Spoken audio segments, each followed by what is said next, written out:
এই সিজনে আজকে প্রথম আমি তালের রেসিপি বানাবো। একটা বড় সাইজের তালকে আমি ভালো করে ধুয়ে নিয়েছি। সকলেই যেভাবে তালটাকে ছাড়াই আমিও ঠিক সেইভাবেই ছাড়িয়ে নিয়েছি। আর একটা ফুটো ফুটো থালার সাহায্যে আমি তালের পাল্পটা বার করে নিয়েছি।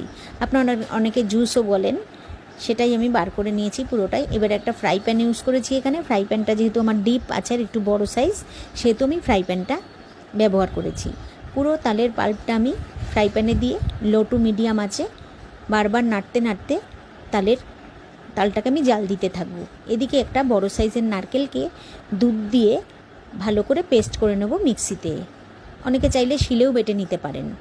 অনেক সময় তালের ক্ষীর খাওয়ার সময় বড় বড় নারকেলের কোড়ানোগুলো যদি মুখে পড়ে ভালো লাগে না, সেই জন্য মিক্সিতে যদি এইভাবে পেস্ট করে আপনারা আমার মতন বানান তাহলে আশা করি ভালোই লাগবে খেতে।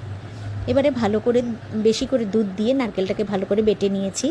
নিয়ে দুটো গুঁড়ো দুধ দিয়ে দিয়েছি 2 প্যাকেট, আর বেটে রাখা নারকেলের পেস্টটা দিয়ে দিয়েছি। দিয়ে ভালো করে নাড়িয়ে সামান্য একটু নুন আর পরিমাণ মতন চিনি দিয়ে ভালো করে জাল দিয়ে ঘন হয়ে গেলে নামিয়ে নিয়েছি তালের ক্ষীর বা পায়েস।